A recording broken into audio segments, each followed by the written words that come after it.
हात जोडूया, महाराजांचं ध्यान करूया.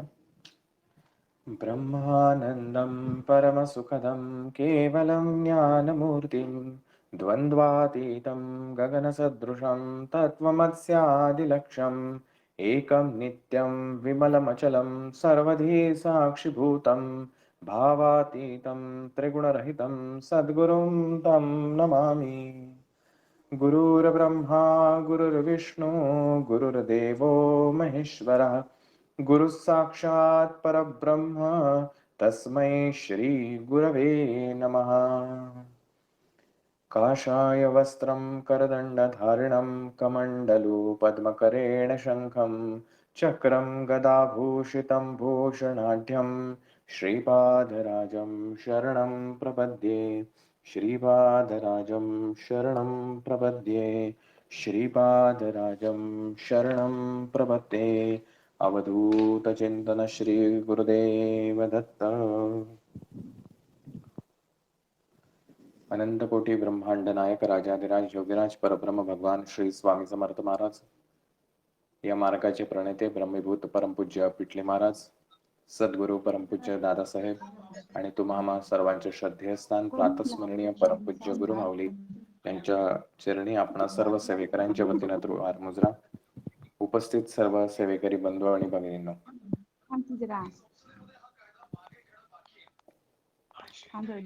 चौथ्या अध्यायापर्यंत आपण पोहोचलेलो आहोत. मूळ चित्रनायकाच्या मुख्य अवताराला या ठिकाणी प्रारंभ झालेला आहे.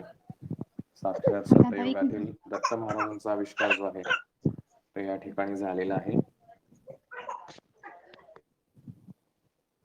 आणि ह्या दत्त महाराजांच्या अनुषंगाने आपण काल अनुसया माता, अत्री ऋषी आणि आपण हेही आपण काल पाहिलेलं आहे.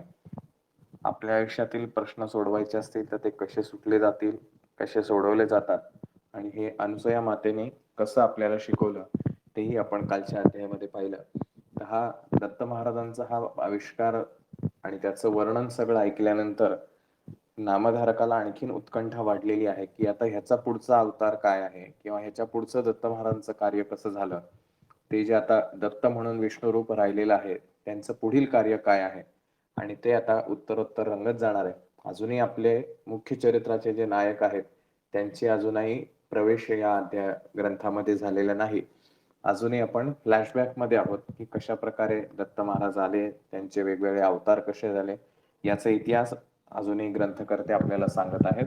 आणि या माध्यमातूनच जसं आपण पूर्वार्धामध्ये बघितलं होतं की गुरुचरित्र हा ग्रंथ असो किंवा इतर कुठलाही ग्रंथ असेल, स्वामी चरित्र असेल, ज्ञानेश्वरी असेल, तुकारामांची गाथा असेल, कुठलाही ग्रंथ असो, हा ग्रंथ जर समजून घ्यायचा असेल किंवा भगवंत समजून घ्यायचा असेल तर आपली शारीरिक आणि मानसिक दोन्ही प्रकारची बैठक अथवा तयारी असणं आवश्यक आहे.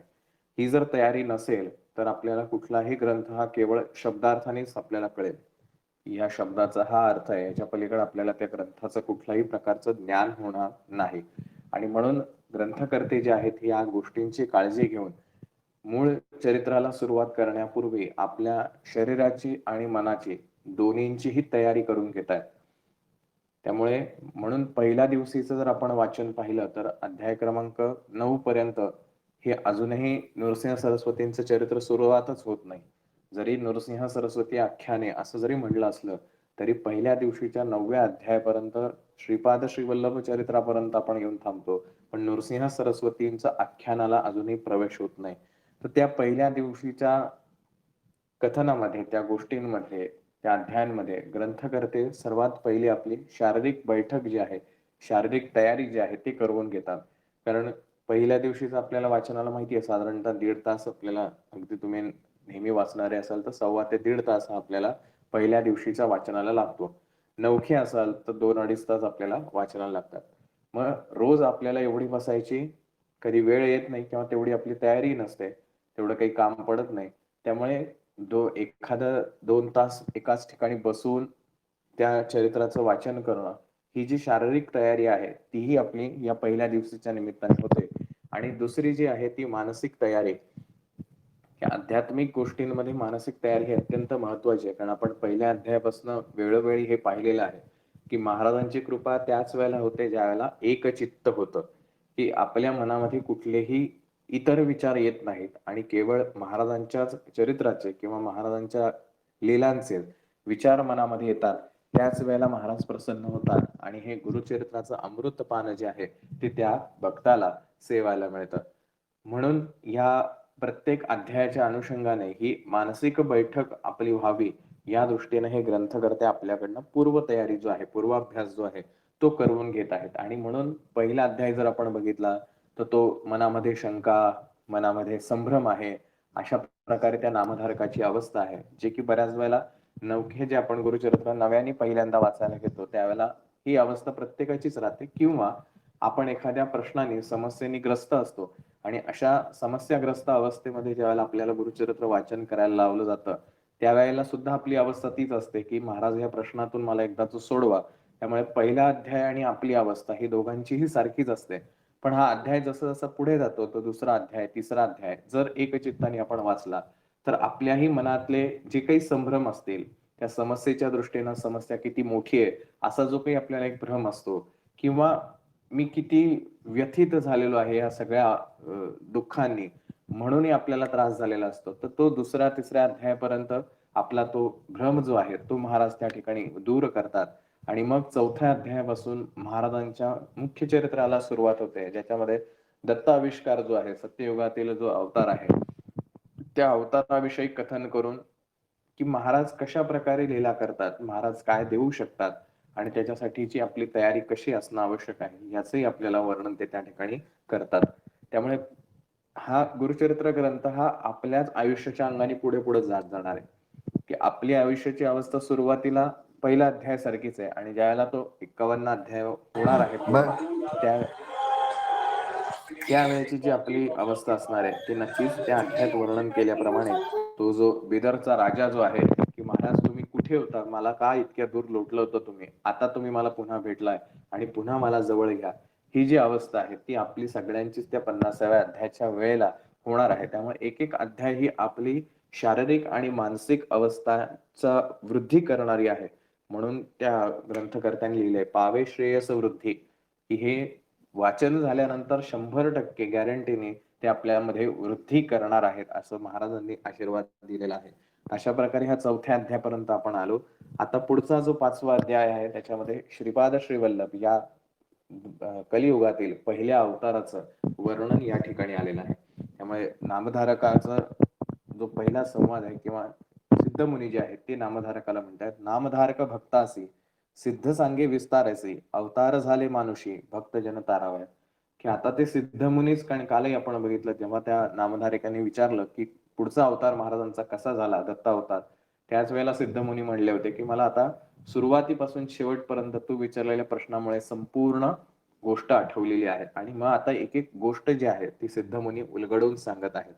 आणि मग हा जो नामधारक आहे अतिशय शांतपणे ही गोष्ट ऐकतोय. आपण पहिल्या पूर्वार्धाच्या दिवसाही पाहिलं की हा जो सगळा प्रवास झाला हा किती वेळाचा आहे. तर नामधारकाची आणि सिद्धमुनींची भेट होणं आणि सिद्धमुनींनी संपूर्ण गुरुचरित्र त्यांना सांगणं, हा जो कालावधी आहे हा कालावधी 1 महिन्याचा कालावधी आहे. की 1 महिन्याच्या कालावधीमध्ये सिद्धमुनींनी नामधारकाला हे संपूर्ण गुरुचरित्र कथन केलं आणि नंतर मग नामधारकांनी ते लिहून काढलं महाराजांच्या आज्ञेनुसार. मग आता हे 1 महिना काही रोज महाराज सिद्धमुनींनी एक एक गोष्ट सांगितली असेल का? तर अजिबात नाही. तर रोजचा दिनक्रम करत असताना त्यातून मधल्या फावल्या वेळेत म्हणजे त्यांच्याकडनं जी काही आध्यात्मिक सेवा उपासना करून घ्यायची असेल ती सुद्धा त्या ठिकाणी त्यांच्या गुरूंनी करून घेतली असेल आणि मग मधल्या वेळेत जे आहे ते चिंतन केलेलं आहे. त्यामुळे फक्त चिंतन केलं म्हणजे आपल्याला ज्ञान मिळेल असाही भाग नाही. आपल्याला स्वतः सेवा करणं हे अपेक्षित आहे. त्यामुळे म्हणून आपल्याला गुरुमाऊली जे अनेक वेळेला सांगतात की तुम्ही ग्राम अभियान करा किंवा इतर कुठलंही कार्य करत असाल परंतु तुमची नित्य सेवा होणं हे अत्यंत महत्वाचं आहे. की 11 माळी श्री स्वामी समर्थ जप 3 अध्याय स्वामी चरित्राचे हे नियमाने झालेच पाहिजे, त्याच्यामध्ये कुठेही हायगाय होता कामा नये. त्यामुळे अशा प्रकारची तपश्चर्या म्हणूया आपण त्याला, ते तपश्चर्या अर्थात त्या नामधारकाची काही एवढीच 10 मिनिटाची सेवा नसेल करून घेतली, जास्ती कालावधी संगमावरती स्नान असेल, त्या स्नान झाल्यानंतर ध्यानधारणा असेल, मंत्र उपासना असतील, वेगवेगळ्या सेवा उपासना करून त्या सिद्ध मुनींनी त्यांना हे ज्ञानाचं प्रदान केलेलं आहे. आणि अशा त्या महिनाभराच्या कालावधीमध्ये हा सगळा गुरुचरित्राचा इतिहास घडलेला आहे. मग आता हा 5व्या अध्यायापर्यंत आल्यानंतर त्यांनी असं विचारलं की अवतार झाले मानुषी भक्तजन तारावया, की आता मनुष्य रूपामध्ये जो अवतार झालेला आहे दत्त महाराजांचा, भक्तजन तारावया, ते भक्तजनांना तारण्यासाठी जो मनुष्य रूपातील पहिला अवतार झाला त्याची आज कथा मी तुम्हाला सांगणार आहे. आणि मग त्यांनी सांगितलं की जसे तुम्ही मागच्या अध्यायात पाहिलं, अंबरीषाच्या माध्यमातून भगवान विष्णूंना जो शाप मिळाला त्या माध्यमातून भगवान विष्णूंनी 10 अवतार घेतले. मत्स्य कूर्म वराह देख, नराचा देह सिंहाचे मुख, वामन रूप झाला भिक्षुक, झाला ब्रह्मज्ञ क्षेत्रकर्मी. तर एक एक जे अवतार झाले मत्स्य अवतारापासून ते बुद्ध आणि कल्की अवतारापर्यंत त्यांचं वर्णन त्या ठिकाणी त्यांनी सांगितलंय. वस्त्रे फेडून झाला नग्न, बौद्ध रूपी झाला आपण. ते तिसऱ्या अध्यायाच्या वेळेला आपण हे बघितलं होतं की मानवाची उत्क्रांती ती जी झाली त्या पद्धतीने एक एक अवतार बदलत गेलाय. पहिला मत्स्य अवतार आहे, जलचर प्राण्यांमधला आहे, आणि शेवट जो आहे पूर्ण आविष्कार जो आहे तो म्हणजे भगवान श्रीकृष्णाचा आहे. आणि त्याच्यानंतर गौतम बुद्ध की जे ज्ञानोपसक जे झाले ते म्हणजे गौतम बुद्ध आहेत, आणि शेवटचा जो आहे तो कल्की अवतार आहे. तर अशा प्रकारे भक्तजनांच्या रक्षणार्थ महाराजांनी हा आविष्कार धारण केला किंवा हे 10 अवतार भगवान विष्णूंनी सृष्टीवरती घेतले आणि सृष्टीवरती एक प्रकारे उपकारच केले आहेत असं ते सिद्धमुनी सांगतात. आता ती गोष्ट अशी आहे, सगळ्यांना कदाचित परिचित असेल, आपण श्रीपाद चरित्र ज्यांनी ज्यांनी ऐकलं आहे, वाचलं आहे, त्यांना ही आवर्जून गोष्ट आठवत असेल की अप्पळराज शर्मा आणि सुमती माता जी आहेत या दोघांच्या ठिकाणी श्रीपाद श्रीवल्लभ हा आविष्कार दत्त महाराजांचा कलियुगातला झाला. गोष्ट साधारणतः अशी आहे, अप्पळराज शर्मा यांच्याकडे त्यांच्या पितरांचं श्राद्ध होतं अमावस्येच्या दिवशी, आणि त्या दिवशी पिंडदान आणि ह्या सगळ्या श्राद्धविधी जो आहे तो त्या ठिकाणी चालू होता. आणि ब्राह्मणांना आमंत्रण केलं असतं, कारण ब्राह्मण भोजन हे पितृ कर्मामधलं एक महत्वाचं भाग आहे. तर त्यातलं शास्त्र असं आहे की तुम्ही ज्या कुळामध्ये आहात त्या कुळातले व्यक्ती त्या ठिकाणी जेवायला बोलवायचे असतात. 3 असतात, 5 असतात, ते प्रत्येकाच्या ह्याच्यानुसार कुळानुसार वेगवेगळे आहेत, पण तेवढे ब्राह्मण जे आहे ते तुम्हाला जेवायला घालायचे असतात. तर हा सगळा तर्पण विधी आणि पिंडदान विधी हा त्या ठिकाणी चाललेला असतो. अशा वेळेला दुपारच्या वेळेला एक संन्यासी म्हणून आपण त्यांना, संन्यासी त्या ठिकाणी येतो आणि भिक्षा मागतो.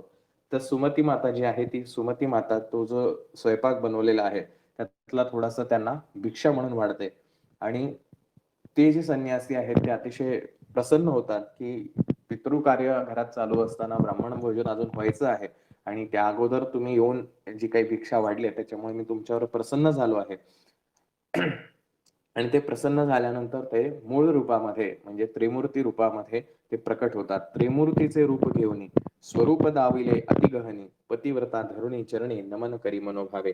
की ते दत्तरूप पाहिल्यानंतर ती सुमती माता जी आहे ती सुमती माता ही एकरूप होऊन दत्त महाराजांच्या चरणाशी नमन करते.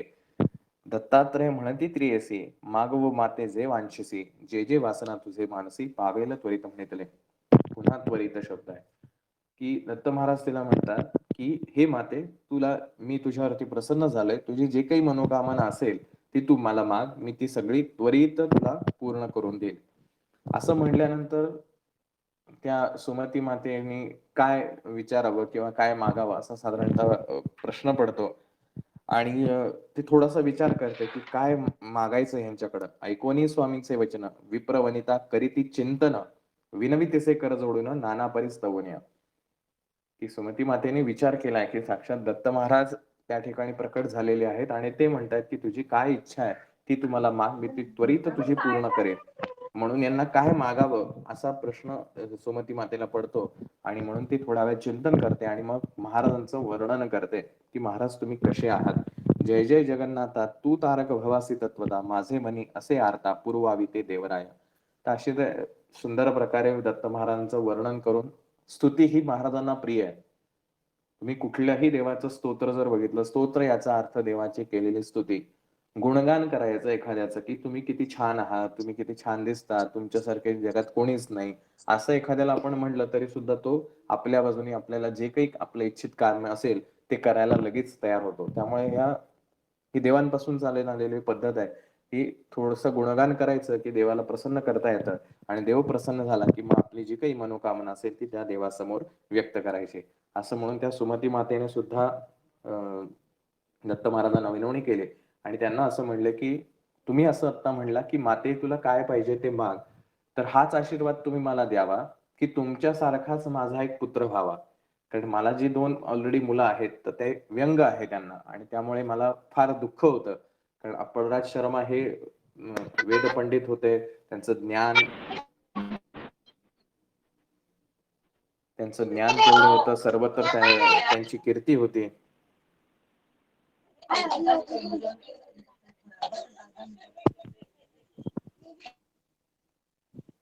सर्वत्र त्यांची कीर्ती होती, परंतु त्यांना असलेली 2 मुलं जी आहेत, त्यांना व्यंग होतं.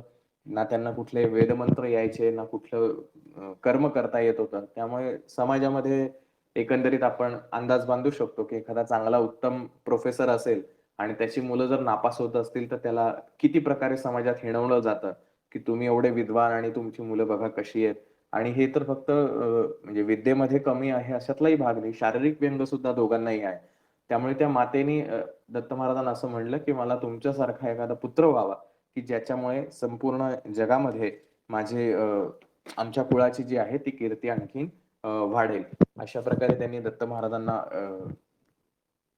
वर मागितला आणि दत्त महाराजांनी पुढचा जो आविष्कार आहे त्याचं नियोजन पाहता त्या मातेला असं वरदान दिलं, की नक्कीच माझ्यासारखाच पुत्र तुझ्या दारी जन्माला येईल. आणि असं वरदान दिल्यानंतर ऐकोनी तियेचे वचन प्रसन्न झाला दत्त आपण पुढे असे कार्य कारण दीक्षार्थ भक्तजनांचे तापसी म्हणे तियेसे. तो जो तपस्वी जे आले होते, तपस्वी रूपामध्ये जे दत्त महाराज आले होते, ते तिला असं म्हणतायत, पुत्र होईल परियेसी, उद्धरील तुझ्या वंशासी, ख्यातिवंत कलियुगे. की तुझ्या घरामध्ये आता असा पुत्र जन्म घेईल, तो तुझ्या कुळाचा उद्धार करेल आणि संपूर्ण विश्वामध्ये तुमच्या कुळाची ख्यातीही करेल. ख्यातिवंत कलियुगे, संपूर्ण कलियुगापर्यंत ही तुझ्या मुलाची कीर्ती जी आहे, ती दुमदुमत राहील, असा तुला पुत्र व्हावे. असावे तुम्ही त्याची या बोली, येरवी न राहे तुम्हा जवळी, ज्ञानमार्गी आतुरवळी, तुमचे दैन्य हरेल. की तुम्ही त्याच्या वचनामध्ये राहा. तो जसं सांगेल तसं करायचं. अन्यथा तो तुमच्या जवळ राहणार नाही. म्हणजे तुम्ही जर त्याच्यावरती जबरदस्ती करण्याचा प्रयत्न केला, तर तो तुमच्या जवळ राहणार नाही. ज्ञानमार्गी आतुरबळी, तुमचे दैन्य हरेल. तो ज्ञानमार्गाचा पंथस्थ आहे. त्याला या प्रपंचामध्ये अजिबात रस राहणार नाही. पण तो तुमचं दैन्य जे आहे, जे काही तुमचं कमतरता जी आहे तुमच्या प्रपंचातली, ती 100% दूर करेल. असा तुम्हाला मुलगा होईल, असं त्यांनी दत्त महाराजांनी आशीर्वाद दिला आणि ते त्या ठिकाणावरनं निघून गेले. आता हे जेव्हा त्यांनी त्या मातेने, सुमती मातेने तिच्या यजमानांना सांगितलं, की असा एक तपस्वी आला होता आणि मग मी त्यांना अतिथीदान दिलं, त्यांना भिक्षा वाढली आणि ती भिक्षा वाढल्यानंतर साक्षात दत्त महाराज त्या ठिकाणी प्रकट झाले आणि त्यांनी मला असा आशीर्वाद दिला. तर त्या यजमानांनाही फार छान वाटलं. त्यांनी त्यांच्या पत्नीची फार स्तुती केली, की तुझ्यामुळे आज माझ्या घरामध्ये असं काही घडलं. कारण अर्थात हे का घडलं? कारण ते यजमान सुद्धा तेवढेच ज्ञानी होते. त्यांना त्या गोष्टींची माहिती आहे आणि दत्त महाराज कोण आहेत याची ही ख्याती त्यांच्यापर्यंत त्यांना माहिती होती. त्यामुळे त्यांनी त्या सुमती मातेचंही कौतुक केलं, की तुझ्यामुळे आज आमच्या कुळाचा उद्धार होणार आहे. आणि अशा प्रकारे त्या सुमती मातेला पुढच्या काही दिवसांमध्ये पुत्रप्राप्ती होते आणि श्रीपाद महाराजांचा या कलियुगातील दत्त महाराजांचा पहिला आविष्कार या धर्तीवरती प्रकट होतो. आपण श्रीपाद चरित्र वाचलेलं आहे. श्रीपाद अवतार घेण्याच्या पूर्वी संपूर्ण विश्वामध्ये जे कोणी योगी होते, ह्या सगळ्या योगी लोकांना हे माहिती होतं, देवांना माहिती होतं, की आता श्रीपाद स्वामी जे आहेत, हे पृथ्वीवरती अवतरित होणार आहेत. त्यामुळे प्रत्येक जण वेगवेगळ्या रूपाने, कोणी झाडाच्या रूपात, कोणी पक्ष्यांच्या रूपात, कोणी पशुच्या रूपात, कोणी माणसाच्या रूपात, त्यांनी प्रत्येकाने श्रीपाद श्रीवल्लभ अवतार घेण्याच्या पूर्वी त्या कुरोपूरच्या आसपास किंवा कुरोपूरच्या ठिकाणी प्रत्येकाने आपापला जन्म जो आहे, कारण त्यांना इच्छा जन्म आहे, की ते जिथे इच्छा करतील तिथे ते जाऊ शकत होते, कारण ते योगी तपस्वी होते. आणि असं म्हणून श्रीपादांचं दर्शन रोज व्हावं, श्रीपादांची सेवा करायला मिळावी, असं म्हणून सगळ्या त्या योगी लोकांनी महाराजांच्या आसपास सगळ्यांनी जन्म घेतला आणि त्यानंतर श्रीपाद श्रीवल्लभ महाराजांचा जन्म त्या ठिकाणी झाला. त्यानंतर पुढचे 16 वर्ष महाराजांनी फार अजब लीला त्या कुरवपुरामध्ये दाखवल्या. माता पित्याचं जे काही दुःख आहे त्यांना सुद्धा आनंद दिला. त्यांचं जे ज्ञान आहे ते त्यांनी सगळ्या जगाला सांगितलं आणि 16 वर्ष झाल्यानंतर मग आता आई वडिलांना चिंता लागली, की आता तुझं लग्न करून द्यावं म्हणजे आम्ही एक साधारणतः असतं ना, आमचे डोळे मिटायच्या आत तुझं लग्न होऊ दे म्हणजे झालं. तसं त्या आई वडिलांना वाटलं की आता तुझं लग्न झालं म्हणजे आम्ही मोकळे होऊ. आणि म्हणून त्यांनी 16व्या वर्षी महाराजांना अशी अट घातली की तुम्ही आता विवाह करावा अशी आमची इच्छा आहे. आणि त्यावेळेला श्रीपाद स्वामी असं म्हणले, कराल विवाह माझा तुम्ही, सांगो ऐका विचार आम्ही, वैराग्य स्त्री संगे असे नमी, काम आमचे तिये जवळी. की जर तुम्ही आमचा विवाह करायला गेला, आमचा विवाह ऑलरेडी झालेला आहे. कोणाशी? तर वैराग्याशी. आम्ही वैराग्य म्हणजे जे ज्ञान आहे त्या ज्ञानासाठी आमचा जन्म झालेला आहे. त्यामुळे आमचा दुसरा पुन्हा विवाह करता येणार नाही. आमचा विवाह ऑलरेडी झालेला आहे आणि आमची काम्य इच्छा काय आहे, आमची इच्छा जर काय आहे, काम्य आमचे तिये जवळ, हे ते सगळं त्या ज्ञानाच्या जवळ आहे. आम्हाला दुसऱ्या कशाचीही अपेक्षा नाही. आता कशी गंमत होणार बघा. आई वडिलांना किती दुःख आहे. ऑलरेडी 2 मुलं अशी व्याधीने ग्रस्त, त्यात हा तिसरा मुलगा झाला, तो इतका विद्वान निघाला आणि आता त्याचे लग्नाची वेळ आहे की 4 चौघात मिरवता येईल, छान आपल्याला साडी नेसता येईल. असं ज्यावेळेला वेळ आली आहे त्यावेळेला महाराज म्हणतात की मी तर संन्यास घेण्यासाठी त्या ठिकाणी अवतरित झालेलो आहे. आणि आशीर्वाद काय होता की तो मुलगा जसं सांगेल त्याच्या शब्दामध्ये तुम्हाला राहायचं आहे. मग त्या मातेला ते आठवतं की आपल्याला त्या तपस्व्याने जो आशीर्वाद दिला होता त्यावेळेला हे सांगितलं होतं की जर तुम्ही त्या मुलाचं ऐकलं नाही तर तो तुम्हाला सोडून जाईल. आणि त्यावेळेला ती माता, तिला हे आठवतं आणि हे आठवल्यानंतर श्रीपाद स्वामींना ती विनवणी करते की महाराज, खूप कष्टाने आम्ही खूप आस लावून बसलो होतो की तुमच्यासारखा विद्वान आता मिळाला, आमचा पुढचा कुळाचा उद्धार होईल. परंतु आता तुम्ही ही जायची भाषा करताय, तर कृपया आम्हाला ह्याच्यातून सोडवावं. आणि त्यावेळेला श्रीपाद स्वामींनी त्यांच्या दोन्ही भावांना त्यांचं जे काही दिव्य अपंगत्व होतं, एक आंधळा होता आणि एक पांगळा होता, त्या दोघांनाही त्यांचं जी काही व्याधी आहे ती व्याधी दोघांची दूर केली, ज्ञानही दिलं. एका क्षणात त्यांना ज्ञानी बनवून टाकलं आणि मातेला सांगितलं की माते, आता ह्या दोघांनाही मी ज्ञान दिलेलं आहे, दोघही आता व्यवस्थित झालेत, आता मला जाण्यासाठी तुम्ही आज्ञा द्या. म्हणून हे जात असताना शेवटी मुलगा आहे ज्याला इतके वर्ष सांभाळलंय, त्या मुलगा ज्याला सोडून जाणार आहे आणि कायमचं सोडून जाणार आहे, असं नाही की परत तो येणार आहे. त्यावेळेला त्या मातेला गहिवरून आलं की तुझी आता भेट आम्हाला परत कशी होणार, आम्ही तुला कुठे पाहायचं. कारण त्यावेळेला काही आजकाल सारखे सेल्फी काढून ठेवता येत नव्हते की सेल्फी काढला मग नंतर फोटो बघा, व्हिडिओ काढा, नंतर व्हिडिओ बघत राहा, असं काहीच नव्हतं. त्यामुळे मग मातेला हा शोक झाला की आता तुझा विरह आम्हाला काही सहन होणार नाही. आणि हे इतकी व्याकुळ झाली, अक्षरशः गयावया करायला लागली. विचार करा, आई आपल्या मुलाच्या पाया पडतेय, त्याला गयावया करतेय की तू जाऊ नकोस आम्हाला सोडून, आम्ही कोणाकडे पाहायचं. तो किती एक इमोशनल सीन असेल, पण या इमोशनल सीन मध्ये सुद्धा दत्त महाराज किंवा श्रीपाद श्रीवल्लभ जे आहेत ते ठामपणे मातेला ज्ञान देत आहेत. अर्थात हा त्यातला भाग थोडासा आपण इथे गाळलेला आहे, पण श्रीपाद स्वामींनी त्यावेळेला मातेला ज्ञान दिलं आहे की ह्या जीवनामध्ये येऊन करायचंय काय. हा जन्म आला, प्रपंच केला आणि मृत्यू झाला, एवढंच आपलं जीवन आहे का. तर ह्या जीवनामध्ये ज्ञानप्राप्ती हे खरं तर मुख्य उद्दिष्ट मनुष्य जन्माचं आहे. आणि हे उद्दिष्ट समाजाला सांगण्यासाठी म्हणून माझा अवतार झालाय. कारण श्रीपाद श्रीवल्लभ महाराज, नृसिंह सरस्वती आणि स्वामी महाराज हे तीनही आविष्कार दत्त महाराजांचे जरी असले तरी ह्या तीनही अवतारांचं कार्य हे वेगवेगळं आहे. त्यामुळे श्रीपाद श्रीवल्लभ अवतार कार्याच्या वेळेला म्हणजे साधारणतः 11व्या-12व्या शतकामध्ये ज्यावेळेला ज्ञानेश्वर माऊलींचं सुद्धा कार्य आहे, तर त्या का वेळेला भारतातली परिस्थिती अशी होती की प्रापंचिक जीवनामध्ये, कारण ऑलरेडी एकतर काय म्हणूया आपण त्याला, पारतंत्र्य आपल्या भारतावरती होतं आणि जी लोक होती ते आंधळेपणाने, अर्धवट ज्ञानाने संन्यास घ्यायचे आणि संन्यास घेतल्यानंतर पुढे काय ह्याचा कुठलाही लवलेश नसल्यामुळे मूळ जो संन्यास धर्म आहे त्याचं कुठेतरी भंजन व्हायला लागलं, कुठेतरी त्याचा भंग पावायला लागला आणि लोक हिंदू धर्माची चेष्टा करायला लागले की हे संन्यासी स्वतःला म्हणवतात पण वागतात तर सगळं प्रापंचिक लोकांसाठी. यांचा जो मोह आहे हा मोह काही अजून सुटलेला नाही. अशा प्रकारे धर्माची टिंगलटवाळी जी आहे ती अनेक ठिकाणी व्हायला लागली होती. आजही आपण जे म्हणतो की भगवे वस्त्रधारी काही चांगले संन्यासीच असतील असं काही नाही. म्हणजे आजही जी टीका किंवा हेटाळणी धर्माची केली जाते, कारण ही जी काही मंडळी आहेत जी चुकीच्या पद्धतीनं त्यांची वर्तणूक करतायत, तसंच त्यावेळेला पण अर्धवट ज्ञान, जसं ज्ञानेश्वर माऊलींच्या बाबतीमध्ये झालं की त्यांच्या वडिलांनी संन्यास घेतला परंतु त्यांना पुन्हा प्रपंचामध्ये यावं लागलं आणि नंतर जो काही माऊलींचा प्रवास झाला, तर तसंच त्या काळामध्ये हे खूप मोठ्या प्रमाणावरती होतं. आणि अशा त्या दिशाहीन झालेल्या धर्माला दिशा देण्यासाठी श्रीपाद श्रीवल्लभ स्वामींचा अवतार आहे. म्हणून जर आपण बघितलं तर त्या सगळ्या योगींनी त्यावेळेला का अवतार घेतला? कारण ही महाराजांची आज्ञा होती, की हे पुढचं कार्य जे आहे, हा जो धर्म आपला बुडला जातोय किंवा हेटाळणी होते, त्या धर्माला आपल्याला योग्य दिशा देणं गरजेचं आहे. आणि म्हणून 16व्या वर्षी महाराजांनी संन्यास धर्म स्वीकारून या संन्यासी लोकांना संन्यास काय असतो? संन्यास धर्म म्हणजे काय? वानप्रस्थाश्रम कधी स्वीकारला पाहिजे? गृहस्थाश्रम का महत्वाचा आहे? या प्रत्येक आचरण धर्माचं महाराजांनी ज्ञान दिलेलं आहे. आणि याच्यासाठी आपल्याला श्रीपाद चरित्र विस्तृतरित्या अभ्यासावं लागेल. आणि त्या काळाला अनुसरून श्रीपाद श्रीवल्लभांचा अवतार कार्य आहे. नृसिंह सरस्वतींचं कार्य वेगळं आहे आणि स्वामी महाराजांचं कार्य त्याहून वेगळं आहे. त्यामुळे तीनही एकाच रूपाचं जरी अवतार असले तरी सुद्धा तिघांचं कार्य आणि उद्दिष्ट हे दोन्ही गोष्टी ज्या आहेत त्या वेगवेगळ्या होत्या. आणि म्हणून श्रीपाद श्रीवल्लभ महाराजांनी मातेला हे ज्ञान दिलं की माझा जन्म यासाठी आहे की हे जे धर्म बुडतोय, संभवामी युगे युगे युगे असं जे भगवंतांनी सांगितलं होतं की धर्म संस्थापनार्थाय संभवामी युगे युगे, ज्या वेळेला धर्माची ग्लानी होईल त्या वेळेला मी आविष्कार धारण करेन. तर त्या पद्धतीनं त्यांनी मातेला ते ज्ञान दिलं. अर्थात आई आहे, सगळं समजावून सुद्धा तिला ते खूप वाईट वाटत होतं.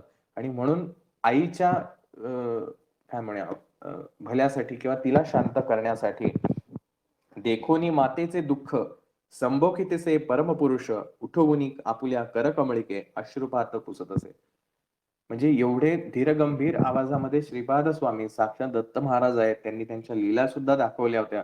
हे सगळं असून सुद्धा त्या मातेचं जे दुःख आहे की आता हा माझ्या मुलापासून होणारा विरह जो आहे, हा विरह मला सहन होत नाही. आणि त्यामुळे त्या मातेला जी आलेली व्याकुळता आहे ते बघून महाराजांना सुद्धा वाईट वाटायला लागलं. देखोनी मातेचे दुःख संभोखितेचे परमपुरुष उठवून आपल्या करकमळिक अश्रुपात पुसतसे. की त्या आईचे अश्रू ते जे आहेत ते मातेला त्यांनी उठवलं आणि ते अश्रू जे आहेत ते तिचे पुसले.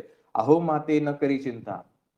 अहो माते बघा, अहो माते, अगं माते पण नाही. अहो माते न करी चिंता, कारण आता जो संन्यास धर्म स्वीकारायचा आहे त्या धर्मानुसार आचरण होणं ही अपेक्षित आहे. अहो माते न करी चिंता, तुम्ही काळजी करू नका. जे जे वांछिसी ते ते देईन आता, दृढ करून या चित्ता रहा सुखे नांदत. की आता तुम्ही जे जे काही मागणार आहात मी ते सगळं तुम्हाला देत आहे, काळजी करू नका तुम्ही. बारे तुझ करिता आपण दुःख विसरले संपूर्ण, रक्षिसी आम्हा म्हातारपणी दैन्या वेगळे करीसी म्हणून. आपल्यासारखीच अवस्था आहे. कारण ऑलरेडी 2 मुलं आहेत ज्यांना व्याधी होती आणि हा एक मुलगा झाला होता. त्यामुळे तुझ्याकडे डोळे लावून होतो. बारे तुझं करिता आपण दुःख विसरले संपूर्ण, की आमचं जे काही दुःख होतं ते सगळं आम्ही तुझ्यामुळे विसरलो, की चला या निमित्ताने का होईना आमचं चांगलं होईल. तू आमचा उद्धार करणार आहेस असा आशीर्वाद आम्हाला होता. त्यामुळे आम्ही सगळं आमचं दुःख विसरून तुझ्याशी सेवा करायचो, तुझ्यासोबत जे काही पुढच्या भविष्याच्या दृष्टीनं आमची आस लागलेली होती. आणि आता तू आम्हाला म्हणतोयस की तू इथनं निघून जाणार आहे, मग आमची म्हातारपणी रक्षा कोण करेल?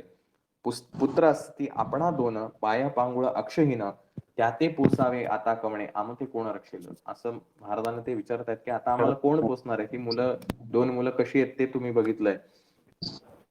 शेवटी महाराज आहे. आपल्याला वाटतं, खूप जणांचा असा समज आहे की स्वामी समर्थ महाराज म्हणजे अतिशय कडक आहेत, अगदी शिस्तीचे भोक्ते आहेत, सगळं आहे. पण महाराजांसारखं कोमल हृदय कोणाचंच नाही, कुठल्या देवाचं नाही, कुठल्या संताचं नाही, कुठल्या माणसाचं नाही. इतकं कोमल हृदय महाराजांचं आहे. आणि म्हणून कालही आपण जे स्तोत्र म्हटलं त्याच्यामध्ये आपण बघितलं की दत्त महाराज हे स्मर्तृगामी आहेत, स्मरण करता क्षणी धावून येणार आहेत. ते कोणीतरी नावं ठेवण्याच्या दृष्टीनं का हाक मारू ना, तरी सुद्धा महाराज म्हणतात मी त्या ठिकाणी जातो आणि त्याला जे हवंय ते त्याला देतो. इतकं कोमल हृदयाचे दत्त महाराज हे त्या मातेचं दुःख पाहिल्यानंतर ते मातेला असं म्हणतायत, ऐकोनी जननीचे वचन अवलोकितसे अमृत नयने पुत्र जहाले दोघे सगुण आली दृष्टी चरणाधिक. की त्यांनी नुसतं त्यांच्या दोन्ही भावंडांकडे एक नजर टाकली आणि ती नजर टाकल्या क्षणी त्या भावंडांचं जे काही व्यंग आहे हे व्यंग त्या ठिकाणी दूर झालं आणि त्यांना ज्ञानाची प्राप्ती झाली. पण महाराज एवढ्यावरती थांबत नाही.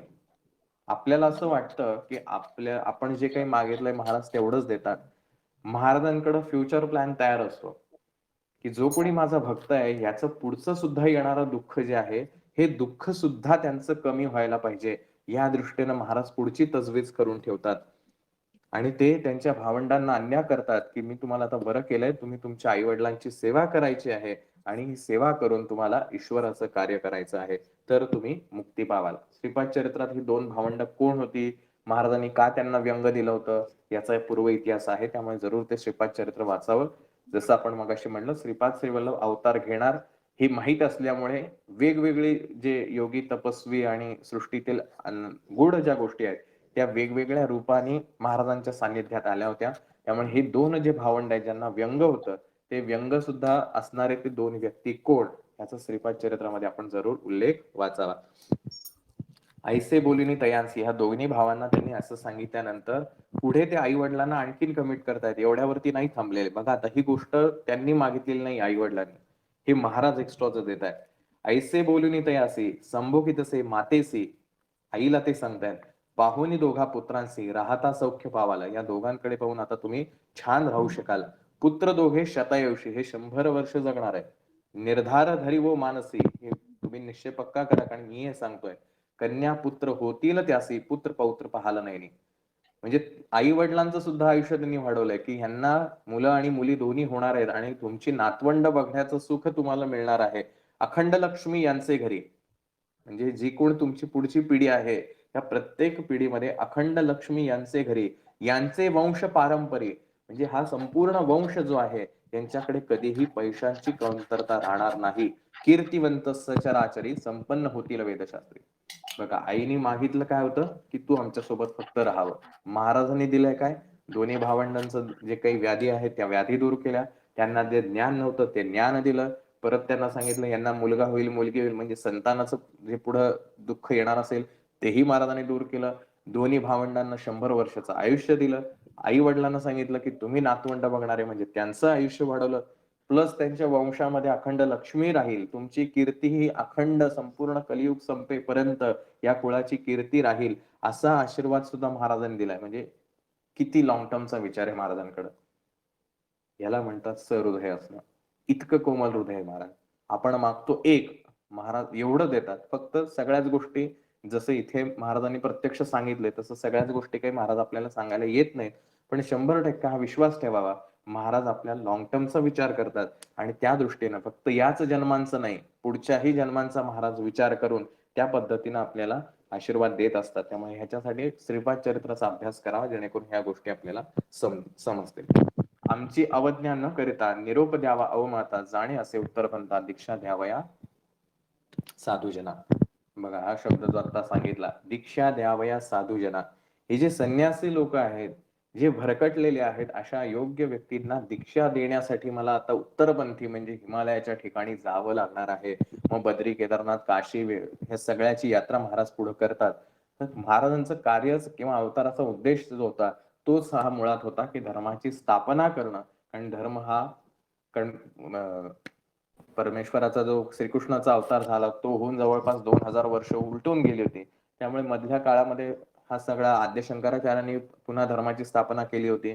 एवढं करून सुद्धा पुन्हा 300-400 वर्षांनी पुन्हा ही अवस्था आली आणि म्हणून साक्षात परब्रह्माला त्या ठिकाणी अवतार घ्यावा लागला आणि त्या धर्माची स्थापना करावी लागली. अशा प्रकारे हा अध्याय जो आहे तो ह्या ठिकाणी संपन्न होतोय आणि मग महाराज एक एक मार्गक्रमण करत वेगवेगळ्या तीर्थक्षेत्री जाऊन जेथे जेथे हे साधू संन्यासी लोक आहेत त्यांच्यापर्यंत जाऊन योग्य धर्माची स्थापना करण्यासाठी ते जातात.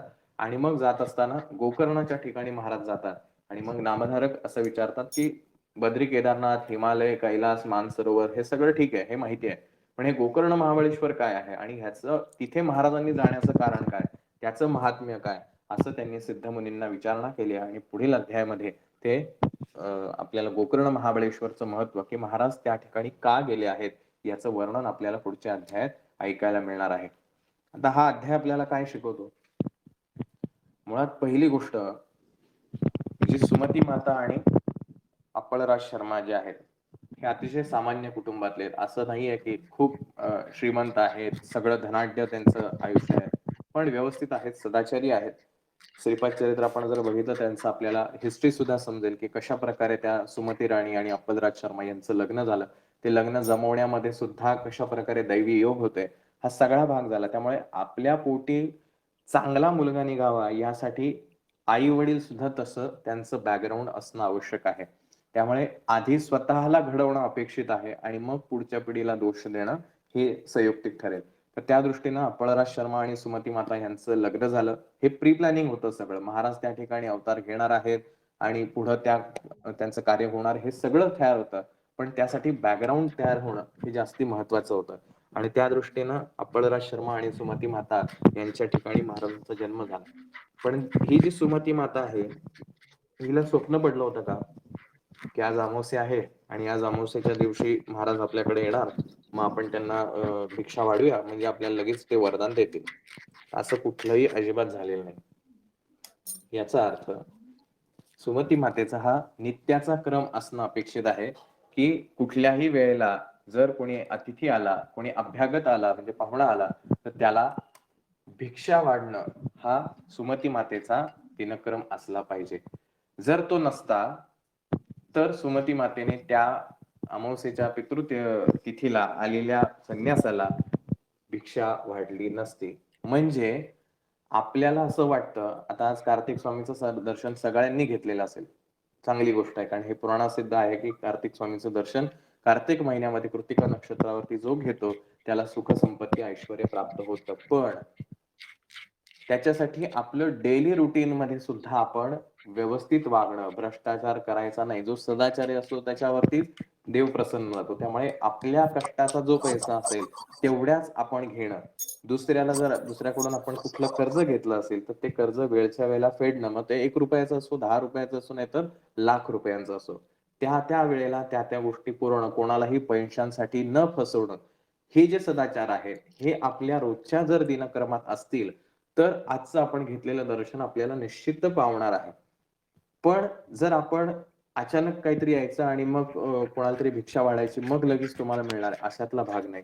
त्यामुळे तुमच्या नित्यक्रमामध्ये हे सदाचाराचं जे वर्तवणूक आहे ती असणं अपेक्षित आहे. आणि ती होती म्हणून महाराज त्या ठिकाणी गेलेत. अन्यथा असं कोणाच्याही घरी महाराज गेलेत आणि तिथं भिक्षा दिली आणि मग अरे वा, तुमच्या घरी पितृत्य श्राद्ध असताना सुद्धा तुम्ही मला भिक्षा वाढली, चला आता मी तुमच्यावर प्रसन्न झालो, असं होत नाही. वरून दिसताना आपल्याला एवढीच गोष्ट दिसते, पण त्याच्या मागे इतिहास असतो. त्या सुमती मातेचं आचरण, दैनंदिन जे आचरण आहे, पतीशी एकनिष्ठ आहे, घरामध्ये व्यवस्थित वागणं आहे, जो कोणी अतिथी येईल त्याला व्यवस्थित त्याची जी भिक्षा आहे ती वेळच्या वेळी देणं, कधी कोणाचा अपमान न करणं, असे जे सदाचाराचे गुण आहेत, हे सदाचाराचे गुण त्या ठिकाणी असल्यामुळे महाराजांनी मुद्दामून तो भाग निवडला की आता ही अंतिम परीक्षा आहे. जसं आपण वर्षभर अभ्यास करतो, वर्षभर शिक्षकांसमोर अगदी आपण सदाचारी विद्यार्थी म्हणून जरी वावरलो असलो, तरी शेवटी ज्या वेळेला परीक्षेची वेळ येते त्यावेळेला जरी तुम्ही सदाचारी शिक्षकांचे लाडके विद्यार्थी असाल म्हणून शिक्षक तुम्हाला मदत करायला येणार नाहीत किंवा येऊ शकत नाही. त्यामुळे परीक्षा ही द्यावीच लागणार आहे. त्यामुळे हे जरी सदाचारी आचरण असलं तरी सुद्धा ऐन परीक्षेच्या वेळेला तुम्ही कसं वागताय हे त्या ठिकाणी महाराज परीक्षा घेत असतात. आणि अशा परीक्षेच्या वेळेला सुमती माता जी आहे ती तिच्या नित्यक्रमानुसार की अतिथी आलेला आहे तर त्याला मला भिक्षा देणं आवश्यक आहे, जरी ब्राह्मण भोजन राहिलंय तरी सुद्धा तिने ते दिलेलं आहे. आणि मग महाराज त्याच्यावर प्रसन्न होता. हा झाला पहिला शिकवणीचा वस्तुपाठ. दुसरा, हे झाल्यानंतर जे त्यांचे यजमान आहेत त्या यजमानांनी सुमती मातेला नावं नाही ठेवली. काय तुला कळत नाही का, एवढं आपल्या घरात श्राद्ध चालू आहे आणि अशा वेळेला तुम्ही बाहेरचं काम करताय? कारण ती जी निवडलेली पत्नी आहे ती सुद्धा त्याच गुणांची निवडलेली आहे. त्यामुळे पती पत्नी हे जे नातं आहे हे अत्यंत महत्वाचं, कारण गृहस्थाश्रम जो आहे हा गृहस्थाश्रम तुम्हाला परम ज्ञानी बनवू शकतो आणि मोक्ष मार्ग देऊ शकतो. त्यामुळे गृहस्थाश्रमामध्ये आपली जोडीदार जी आहे ही जोडीदार, जो कोणी पती असेल तर त्याची पत्नी, पत्नी असेल तर त्याचा पती, हे दोघही एकमेकांसाठी पूरक असणं हे जास्ती आवश्यक आहे. आणि ह्याला लागतं प्रारब्ध. जे आपण श्रीपाद चरित्रात बघाल, अपळराज शर्मांचं पूर्ण त्यांचं वंशावळ जर पाहिली आणि सुमती मातेची वंशावळ, की हे दोघच का एकमेकांसाठी पूरक होते याचाही इतिहास श्रीपाद चरित्रामध्ये आहे. आणि ह्या दोघांचं मिक्सचर होऊन म्हणजे हे सुमती मातेचं आचरण आणि अपळराज शर्मा यांचं आचरण, त्यांचं जे काही तपश्चर्या आहे, या दोघांचं फलस्वरूप श्रीपाद श्रीवल्लभांचा त्या ठिकाणी अवतार झालेला आहे. म्हणजे हे आतिथ्य करणं, सदाचरण करणं हे जितकं महत्वाचं आहे तितकं तुम्ही एकमेकांना योग्य तऱ्हेनं साथ देणं हे सुद्धा तितकंच महत्वाचं आहे. आणि अशा पद्धतीनं जर सदाचरण असेल तर मग आपल्याला महाराजांचा आशीर्वाद कायमस्वरूपी मिळतो.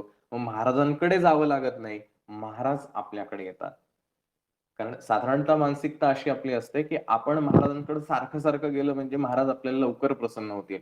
महाराज सर्वाधिक साक्षीभूतम आहेत. आपण स्वामी स्तवन म्हणत असताना रोज हे म्हणत असतो की सर्वाधिक साक्षीभूतम. आपल्या प्रत्येक श्वास घेणाऱ्या गोष्टीला, श्वास सोडण्याच्या क्रियेला, मनातल्या आलेल्या विचाराला आणि कृतीला, प्रत्येक गोष्टीला महाराज साक्षीदार असतात. त्यामुळे महाराज सदैव आपल्यावरती लक्ष ठेवून असतात. आपण जर दिवसभराच्या रोजच्या रुटीनमध्ये जर आपण व्यवस्थित वागत असू तर महाराजांकडे वेगळं जाऊन काही सांगण्याची आवश्यकता नाही. महाराज आपल्याकडे येतात आणि आपलं जे काही मनोकामना आहे ती पूर्ण करण्यासाठी महाराज स्वतःहून आपल्याकडे संधी घेऊन येतात. हा अनुभव आहे, अनेकांनी तो घेतलेला असेल. ज्यांनी घेतला नसेल त्यांनी आवर्जून घ्यावा की आपलं डे टू डे लाईफ जे आहे ते महाराजांशी एकसंध असलं पाहिजे. फक्त केंद्रात जाऊन मी किती आदर्श आहे असा चेहरा, असा मुखवटा दाखवणं म्हणजे महाराजांचे सेवेकरी होणं असं नाही. तर तुमच्या नित्य आचरणात सुद्धा तुम्ही ते दिसलं पाहिजे. तुमच्या बऱ्याच वेळेला असं होतं की जो सेवेकरी आहे तो केंद्रात इतका छान असतो पण त्याच्या घरच्यांना जर विचारलं तर तो म्हणतो फक्त केंद्रातच चांगला आहे व्यक्ती, बाहेर येऊन बघा किंवा घरी येऊन बघा. हे जे आचरण आहे हे सेवेकऱ्याचं नाही. कारण 24 तास महाराज त्याच्या सोबत आहेत आणि म्हणून त्याचं आचरण, याचं निरीक्षण जे आहे हे महाराज करत असतात. जसं गुरुमाऊली हितगुजामध्ये अनेकदा सांगतात की सेवेकऱ्यांचं आचरण इतकं महत्वाचं आहे कारण त्यांच्यावरती हजारो सीसीटीव्ही कॅमेरे लावले. आता हे सीसीटीव्ही कॅमेरे कोणाचे आहेत तर महाराजांचे आहेत. महाराज हजारो डोळ्यांनी आपल्याकडे पाहत असतात की आपण कसं वागतोय. आता हे वागणं फक्त शरीराने नाही, आपल्या मनात सुद्धा आपण जे विचार करतो ते सुद्धा विचार महाराज आपल्या लक्ष ठेवून असतात. कारण अनेकदा अनेक सेवेकऱ्यांचे हे अनुभव आहेत की आपण मनात केलेली इच्छा सुद्धा महाराज पूर्ण करतात. म्हणजे महाराजांना सांगायची आवश्यकता पडत नाही. मनातल्या मनात आपण एखादा विचार करतो आणि तो त्वरित त्या ठिकाणी फलद्रूप होतो आणि तसं कामही होतं. मग ही जर मनातली इच्छा पूर्ण होत असेल तर आपण मनातून कोणाला तरी नावं ठेवत असू, मनातून स्वतःविषयी काहीतरी चिंता व्यक्त करत असू तर ते सुद्धा पूर्ण होणारच आहे. काल आपण बघितलं की भगवान श्रीकृष्ण काय म्हणतात, जो जे वांछेल त्याला जे पाहिजे ते मी देतो, मी त्याच्यामध्ये हस्तक्षेप करत नाही. मग आपण जर मनातून वेगवेगळे चिंता व्यक्त करत असू, कसं होणार आहे, काय होणार आहे, माझं असंच वाईट झालंय, अशा प्रकारचे कुठलंही वाईट चिंतन स्वतःविषयी असो, आपल्या कुटुंबियांविषयी असो किंवा इतरांविषयी असो, जर हे करत असून तर त्या सुद्धा मनातल्या विचारांना महाराज तथास्तुच म्हणणार आहे. त्यामुळे फक्त ज्याला आपली इच्छा पूर्ण होते तेव्हाच महाराज आपल्या सोबत असतात, हा जो काही आपला भ्रम आहे तो त्या ठिकाणी काढून टाका. कारण महाराज सर्वाधिक साक्षीभूतम आहेत. त्यानंतर ओवी क्रमांक 14 जी आहे ती ओवी क्रमांक 14 सुद्धा आपल्याला छान प्रकारे शिकवून जाते की दत्तात्रय म्हणती ती असी मागवो माते जे वांछिसी जे जे वासना तुझे मानसी पावेल त्वरित म्हणितले. पुन्हा महाराज तेच म्हणतायत की एकदा मी प्रसन्न झालो की तुम्ही जे मागाल ते मी तुम्हाला त्वरित देणार आहे. कुठलाही कंडिशन नाहीये त्याला, काहीही मागू शकता तुम्ही. पण ही खूप महत्वाची ओवी आहे. महाराज साक्षात तिथे प्रकट झाल्यानंतर काय मागायचं हे फार महत्वाचं आहे. आणि म्हणून ती सुमती माता जी आहे ती चिंतन करते की मी यांना काय मागावं. आता हे तेव्हाच होऊ शकतं ज्या वेळेला आपल्याला ती चिंता जी असेल, जे काही दुःख असेल, हे सतत आपण त्याचं चिंतन की अरे हा माझा प्रश्न आहे, याच्यावरती मला फोकस असेल तर जर मला महाराज प्रसन्न झाले तर त्या क्षणी मला तीच आठवणार आहे. आणि जर तसं नसेल तर ज्यावेळेला महाराज असे चुकून जर आपल्यावरती प्रसन्न झाले तर आपण अरे नेमकं काय मागू मी आता, एवढे प्रश्न आहेत माझ्याकडे, या नेमक्या प्रश्नातला योग्य प्रश्न कुठला आहे किंवा योग्य समस्या कुठली आहे. आणि म्हणून महाराजांना काय मागायचं हेही आपल्याला माहिती असलं पाहिजे. पण त्यासाठी महाराजांवर विश्वास असला पाहिजे की महाराज आपल्याला भेटणार आहेत. तर ही ओवी क्रमांक 14 आपल्याला हे पुन्हा तेच सांगते की महाराज हे त्वरित फल देणारे आहेत. महाराजांकडे काळ वेळ लागत नाही की आज तुम्ही मागितलंय मग थोड्या दिवसांनी द्या, मग बघू तुमची परीक्षा घेतो मग ठरवतो मी द्यायचं का नाही, अशातला भाग नाही. आधी परीक्षा होते, परीक्षेत पास झाला की महाराज त्या क्षणी देऊन टाकतात. त्यामुळे हा भ्रम मनातला काढून टाका की महाराज द्यायला खूप वेळ लावतात. महाराज त्वरित फळ देणारे असे हे महाराजांचं कोमल हृदय त्यांचं स्वरूप आहे. आपण स्वामी चरित्राच्या 21व्या अध्यायामध्ये महाराजांचं ते वर्णन वाचू शकता. आणि अशा प्रकारे या गुरुचरित्राच्या माध्यमातून आपल्याला महाराज समजून घ्यायचे आहेत. की आई त्यांना असं म्हणते, मज पुत्र झाले बहुत नवती स्थिर जीवित जे राहिली असती आता सजीवित अक्षहीन आणि पादहीन. काल सुद्धा आपण हाच संदर्भ बघितला होता. दुःख प्रत्येकाला आहे. श्रीपाद श्रीवल्लभांची आई आहे म्हणून तिला दुःख नाही अशातला भाग नाही. सामान्य स्त्री आहे. तिने काय म्हणलंय की मला अगोदर अनेक मुलं झाली, पण ती सगळी मेली आणि जी जिवंत राहिली त्यातला एक पांगळा आणि एक आंधळा आला. काय दुःख असेल विचार करा. एक समाजातला प्रतिष्ठित ब्राह्मण ज्ञानी व्यक्ती, ज्याला समाजामध्ये खूप मान आहे. सुमती मातेचं घराणं सुद्धा जे आपण बघितलं, बापन्नाचार्यूंचं जे घराणं आहे, तेही किती त्यांचं मोठा अधिकार समाजामध्ये आहे. अशा दोन्हीही स्ट्रॉंग फॅमिलीज आहेत. आणि ह्या 2 फॅमिलीमध्ये ज्याला लग्न झाल्यानंतर त्या दोघांमध्ये प्रॉब्लेम्स काय आहेत, की जे मुलगा होतोय, तो मृत्युमुखी पडतोय. किती हेटाळणी होत असेल समाजामध्ये, की "अरे, तुम्ही तर एवढे महान आहात आणि मग तुम्हाला असं काय?" आजही आपण कित्येकांना टोमणे मारतोय. त्यांना त्यावेळेला किती भोगावं लागेल विचार करा. हजार वर्षांपूर्वीची काय साधारण सिच्युएशन असेल. काय दुःख असेल आणि रोज त्यांना ते भोगावं लागतंय. आणि मुलं काय रोज-रोज होत नाहीत. आज झालं लगेच उद्या मग तिसरं. वेळ जातो. तेवढी वर्ष तो कालावधी काढावा लागतो. ते दुःख सहन करावं लागतं. पण हे दुःख एवढं तीव्र असून सुद्धा सुमती मातेचं किंवा अप्पलराज शर्मांचं सदाचरणामध्ये कुठेही कमतरता झालेली नाही. हा शिकण्याचा भाग आहे. आपण काय करतो, आपल्याला दुःख वाढायला लागलं, की सेवा कमी करून टाकतो. ते माझं दुःख मी इतके वर्ष झाले सेवा करतोय, माझं काहीच काम होत नाही. मी आता सेवा कमी करतो. मग माझी नित्यसेवा होत नाही. मला एखादं पारायण करायला सांगितलं, तर नाही, नाही मला इच्छाच नाही करायची. आपण दुःख वाढलं किंवा दुःखाची तीव्रता कमी होत नाही, असं बघितल्यानंतर सेवा कमी करतो. मग महाराजांनी कसं प्रसन्न व्हावं? हा जो संयम आहे, हा संयम आपला तयार व्हावा म्हणून तर हे गुरुचरित्र अध्याय गणित एक-एक गणित आपल्याला शिकवतंय आणि मग महाराज येणार आहेत प्रत्यक्ष जे चरित्र नायक आहेत. ही जी बैठक आहे आपली, ही बैठक तयार करून घेण्यासाठीच हे अध्याय याच्यामध्ये घातलेत. अदरवाईज दुसऱ्या अध्यायापासून नृसिंह सरस्वतींची गोष्ट सुरू व्हायला हरकत नव्हती. पण ही मानसिक तयारी आपलं होणं अपेक्षित आहे, की महाराज कोणाला प्रसन्न होतात. त्यामुळे इतकं दुःख असून सुद्धा ही ओळ पुन्हा-पुन्हा वाचायची. "मज पुत्र झाले बहुत." बहुत याचा अर्थ खूप. मला मुलं खूप झाली. नवती स्थिर जीवित. मृत उपजले ती. मेलेली जन्माला आली किंवा जन्माला येता क्षणी मरण पावली. विचार करा, कल्पना करा आजच्या काळात सुद्धा एखादी खूप चांगली आध्यात्मिक बैठक असलेली प्रतिष्ठित समाजातलं त्यांचं प्रतिष्ठा आहे, अशी एक फॅमिली आहे आणि त्यांच्या घरामध्ये त्या स्त्रीला सतत मिसकॅरेज होतंय किंवा आणखीन तिला जी संतती होतीये ती मृत पावते आणि असं एकदा नाही, दोनदा, तीनदा होतंय. डिप्रेशन काय असेल? किती दुःख असेल, ती यातना कसं असेल, समाजाला फेस कसं करायचं? तो जो यजमान आहे, त्या यजमानांनी फेस कसं करायचं? ती फॅमिली आहे, त्या फॅमिलीची ती प्रतिष्ठा आहे. त्यांना रोज त्यांच्या जीवनामध्ये, समाजामध्ये वावरावं लागतं. त्यावेळेला ते कसं फेस करायचं? इतकं दुःख असून सुद्धा जे राहिली असती आता, त्यातनं जे जिवंत राहिली, ती अक्षहीन आणि पादहीन. एक आंधळ आणि एक पांगळा. किती दुःख आहे.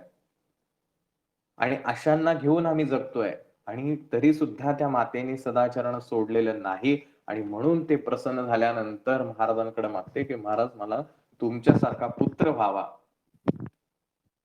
हा जो मधला काय म्हणूया आपण बिटवीन द लाईन्स जो अर्थ असतो, की वाक्यांमधला गर्भित अर्थ जो शोधायचा असतो, ते हे असतं.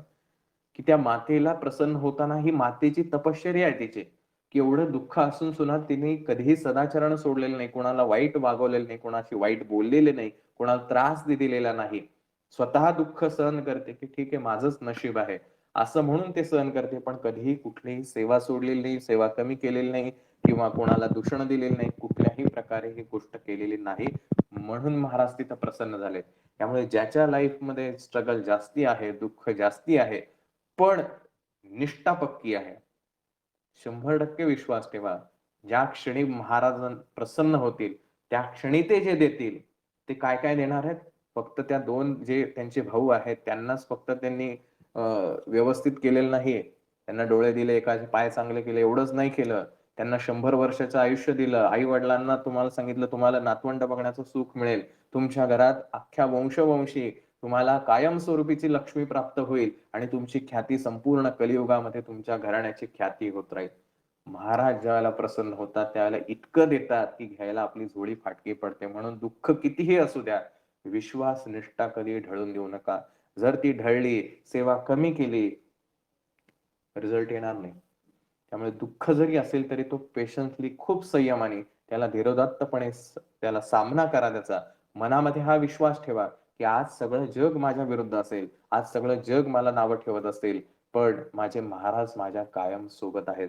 जरी मनातून यत्किंचितही एकदा जरी वाटलं, की कदाचित माझे महाराज मला सोडून गेलेत म्हणून मला एवढं दुःख सहन होतंय, तरी त्यावेळेला मनाला सांगा, महाराज ज्याचं बोट पकडतात त्याला कधीही सोडत नाहीत. आपण तारक मंत्र अनेकदा वाचतो, ऐकतो. ज्याचं बोट महाराजांनी धरलेलं आहे, महाराज त्याला कधीही सोडत नाहीत. त्यामुळे आपण महाराजांची सेवा करतो, गुरुमाऊली आपल्याला सांगतात, जो नित्य सेवा करेल, महाराज त्याच्या सोबत असतात. मग मी सेवा जर करतो, तर 100% माझे महाराज माझ्या सोबत आहेत. ठीक आहे, आज माझी वेळ आलेली नसेल, महाराजांना ती योग्य वाटत नसावी, काय असेल ते असेल. त्याचं बॅकग्राऊंडमध्ये आपल्याला जायचं नाही, कारण तो आपला विषयच नाही, तो महाराजांचा विषय आहे. पण जेव्हा महाराज देणार आहेत, इतकं देणार आहेत, की हेच जग आपलंच कौतुक करणार आणि नंतर कलियुगामध्ये कलियुग चालू असेपर्यंत संपेपर्यंत या कुळाची ख्याती राहणार आहे. श्रीपाद श्रीवल्लभांचं नाव कधी थांबेल का? अजिबात नाही थांबणार. जोपर्यंत श्रीपाद चरित्र आहे, तोपर्यंत अप्पळराज शर्मा आणि सुमती मातेचं नाव राहणार. जोपर्यंत अप्पळराज सुमती मातेचं नाव आहे, तोपर्यंत बापन्नाचार्यांचं नाव राहणार. त्यामुळे ही जी ख्याती आहे ती उत्तरोत्तर वाढतच राहणार आहे. हा असतो महाराजांचा आशीर्वाद. आणि म्हणून आपण महाराज समजून घेणं हे अत्यंत महत्वाचं आहे. त्यामुळे दुःख कोणाला नाही, सगळ्यांनाच दुःख आहे. अनुसूया मातेलाही दुःख होतं, पण कंप्लेंट नाहीये, टिकून आहे. आणि हा धडा जो आहे तो आपल्याला या अध्यायांमधनं शिकायचा असतो. आणि असं ज्यावेळेला होतं, त्यावेळेला मग महाराज आपल्याला सर्व भरभरून देत असतात. आणि त्यानंतर त्या आईचं दुःख समजून घेत असताना महाराज अगदी 16 वर्षाचं बालक आहे. आजही तुम्ही कुरवपूर, पिठापूरला जर गेलात, तर त्या ठिकाणी त्याच कोवळ्या मुलाचीच पूजा केली जाते. तिथली कुरवपुरामधली मूर्ती तुम्ही महाराजांची पहा. किती छान सुंदर आहे. का तरुण वयातल्या मुलाची ती मूर्ती आहे. टीनेजर आजच्या भाषेमध्ये. त्या टीनेजरच्या रूपामधलं महाराजांचं रूप आहे. अतिशय मनमोहक, की बघताक्षणी आपणही प्रेमात पडावं असं ते रूप आहे. मग तर ते जी माता त्यांची आहे, त्यांना किती दुःख होत असेल, की असं एवढं मनमोहक रूप असलेलं, साक्षात भगवंताचा अवतार असलेल्या ह्या आपल्या मुलाचा विरह आपल्याला सहन करावा लागतोय. त्यामुळे हे दुःख पुन्हा ते असह्य आहे. पण शेवटी महाराज आहेत. ते म्हणतात, माझा निश्चय पक्का आहे आणि जर तू हे ऐकलं नाहीस, तर पुढे काय होणार हे तुला माहिती आहे. तर अशा प्रकारे महाराज ज्ञानही देतात, समजावूनही सांगतात, अतिशय प्रेमाने सांगतात, वेळ प्रसंगी कठोरही होतात. आणि मग महाराज त्यावेळेला असं म्हणतात, की तुम्ही ज्या ज्या वेळेला माझी इच्छा कराल, माझ्या दर्शनाची आस धराल, त्या त्या वेळेला मी तुम्हाला येऊन दर्शन देईल. त्यामुळे मी तुम्हाला कुठेही दूर लोटत नाही. पण माझं कर्तव्य आहे आणि ते कर्तव्य पार पाडण्यासाठी मला जावंच लागणार आहे. असं आद्य शंकराचार्यांच्याही बाबतीत झालं होतं. वय वर्ष 8 असताना त्यांना संन्यास घ्यायचा होता. पण हा संन्यास जो आहे, तो मातेच्या परवानगीशिवाय घेता येत नाही. जर लग्न झालं असेल तर बायकोच्या किंवा नवऱ्याच्या परवानगीशिवाय घेता येत नाही. आणि म्हणून त्या मातेकडे ते शंकराचार्य गेले आणि त्यांनी परवानगीसाठी विनंती केली. पण आई काही द्यायला तयार नाही. एवढासा छोटा बाळ तू कसा काय घेशील, कसं होईल तुझं, हे वय नाही तुझं घेण्याचं. अशा अनेक त्यांना आणाभाका दिल्या, की तुम्ही थांबावं म्हणून. शेवटी त्यांनी त्या तलावामध्ये उडी मारली, विहिरीमध्ये उडी मारली, त्या मगरीच्या तोंडात गेले आणि आईला सांगितले, आई तुम्हाला परवानगी दे, नाही तर हे मगर मला गिळून टाकेल. शेवटी न राहून त्या आईने परवानगी दिली. शेवटी ते शंकराचार्य आहेत. त्यामुळे पुढचा जो भाग आहे ते होते, म्हणून आज हिंदू धर्म थोडा तरी टिकला आहे. तर अशा प्रकारे ही जी सगळी मंडळी आहेत, ही सगळी आपल्या ह्या भक्तांचा उद्धार करण्यासाठी, धर्माची स्थापना करण्यासाठी जन्माला येतात. पण ह्या अध्यात्म एक गोष्ट अधोरेखित आहे, जे आज आपण बघणार नाहीत, पण यथावकाश सगळ्या गोष्टी पाहू. आपल्या मनामध्ये इच्छाच अशी का येते? ही इच्छा येते कुठून? काहीतरी तर ह्याला बॅक हिस्ट्री असली पाहिजे, पूर्व इतिहास असला पाहिजे, की मला हे वाटतंय, करिअरमध्ये एखाद्या व्यक्तीला वाटतं, की मला हे यामध्ये करिअर करावं असं वाटतंय, हे कुठून येतं? माझं या व्यक्तीशी चांगलं पटतं, माझ्या या व्यक्तीशी चांगलं नाही पटत, हे कुठून येतं? हे सहज कुठलीही गोष्ट होत नाही. जर श्रीपाद चरित्र ऐकलं असेल, वाचलं असेल, तर आपल्या ह्या गोष्टीचा कदाचित थोडाफार उलगडा नक्की होईल. पण जर प्रथमच ऐकत असाल, तर ह्या गोष्टींचा विचार करा, की का आपल्याला असं वाटतं? ह्याचं उत्तर शोधलं तर मग आपल्याला हे कसं थांबवायचं ह्याचंही उत्तर लगेच सांगेल. त्यामुळे जे आपण म्हणतो माझं प्रारब्ध, माझं प्रारब्ध, माझ्या प्रारब्धाने हे सगळं घडतं, माझं नशीब, नशिबाचे निर्माते सुद्धा आपणच आहोत आणि नशीब थांबवणारे आपणच आहोत. आपल्या हातात नक्की आहे ही गोष्ट, की कसं थांबवायचं. त्याचे मार्ग प्रत्येकाकडे वेगळे आहेत. त्यामुळे प्रारब्ध प्रारब्ध म्हणून अज्ञानातल्या किंवा अंधारातल्या गोष्टींवरती गोळ्या मारण्यापेक्षा त्या अंधारामध्ये उजेड पाडण्याचा प्रयत्न करा, जेणेकरून ज्या गोष्टीचा तो अंधारातला बुवा असतो का नाही, लहानपणापासून आपल्याला सांगण्यात अगदी पिढ्यानपिढ्या हा बुवा अगदी तन्मयतेने हजर असतो, की अंधारात जाऊ नको बरं का, बुवा आहे. आजपर्यंत हा बुवा कोणी पाहिलेला नाही, पण त्या अंधाराची भीती मात्र प्रत्येकाला असते. पण जसे मोठे होतो, मोठं झाल्यानंतर आपण अंधारात पहिल्यांदा जायचा प्रयत्न करतो, की काय आहे? मग कोणीतरी आपल्याला सांगतं, "टॉर्च घ्या." टॉर्च घेऊन जातो, लाईट लावतो. आपण मोठे झाल्यानंतर आपली बुद्धी वाढते आणि मग नंतर कळतं, की अंधारात कोणीच नसतं. मग हळू आपली भीती ती निघून जाते. म्हणजे अंधार ज्यावेळेला असतो, त्यावेळेला त्या अंधारामध्ये प्रकाश टाकल्यानंतर अंधाराचा नाश होतो. तसंच हे अंधारातलं जे प्रारब्ध आहे, या प्रारब्धावरती जर ज्ञानाचा प्रकाश टाकला, तर आपल्याला हे कळेल, की हे प्रारब्ध नेमकं निर्माण झालंय कुठून आणि ह्याला जर मला नष्ट करायचं असेल, तर माझ्याकडे ज्ञानाचा टॉर्च असणं अपेक्षित आहे आणि तो ज्ञानाचा टॉर्च हे आपलं गुरुचरित्र आहे, हे आपलं स्वामी चरित्र आहे, आपल्या सद्गुरूंची वाणी आहे. तर त्या दृष्टिकोनातून ह्या परमपूज्य गुरुमाऊलींच्या वाणीतून आलेलं डिसेंबर महिन्याचं जे मासिक आहे, त्याच्यामध्ये एक छोटासा लेख आलाय जो आपल्यासाठी अत्यंत महत्वाचा आहे. त्यामुळे तो वाचतो आणि मग आपण आजच्या आपल्या स्तोत्राकडे वळूया. पहिल्याच पानावरती हा लेख आहे. प्रपंच शाश्वत समाधान देऊ शकत नाही. की हा जो काही प्रपंच आहे, जो आपल्या डोळ्यांनी अनुभवता येतो, पंच ज्ञानेंद्रियांनी पाहता येतो, हा आपल्याला कधीच सुखी करू शकत नाही. प्रत्येक माणसाला आपण सुखी असावे, आपल्यावर स्वामींची कृपा असावी असे वाटते. आपण सर्वजण सदाचाराने वागतो, श्री स्वामी समर्थ महाराजांची सेवा साधना करतो, तरीही आपल्याला समाधान मिळत नाही, कारण आम्हाला अजूनही श्री स्वामी समर्थ महाराजांची गरज आहे असे वाटत नाही. श्री स्वामी श्री स्वामी माझ्या सोबत नसतील तर माझे चालणार नाही. माझ्या समाधानाला त्यांची अत्यंत गरज आहे असे आपल्याला मनापासून वाटत नाही. प्रपंचात पैसा अडका असावा, बायको मुले असावी, शेतीवाडी नोकरी धंदा इतर वैभव असावे असे आपल्याला वाटते. प्रपंचाची स्थिती कशीही असो, श्री स्वामी कृपा असावी असे आपल्याला वाटायला हवे. प्रपंचात समाधान मिळावे या आशेने आम्ही प्रपंच करतो, पण इतका प्रपंच करूनही समाधान मिळत नाही. इतकी वर्षे प्रपंच करूनही तो आम्हाला सुख देत नाही. हे अनुभवाला येऊन सुद्धा त्याचा त्याग करावा असे कोणालाच वाटत नाही.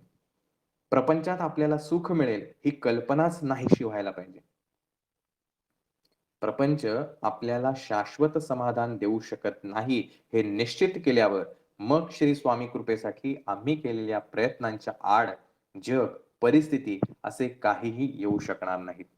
श्री स्वामी समर्थ महाराजांची कृपा संपादित होण्यासाठी सद्विचारांची जोपासना आणि श्री स्वामी समर्थ या महामंत्राचे अखंड स्मरण करावे.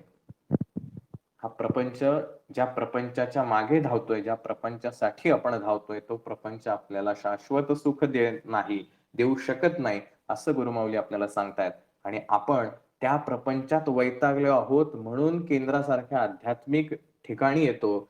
आध्यात्मिक सेवा उपासना करण्यासाठी येतो, पण सेवा उपासना करण्याच्या उद्दिष्टाने आलेलो आपण पुन्हा केंद्राच्या माध्यमातून प्रपंच वाढवत राहतो.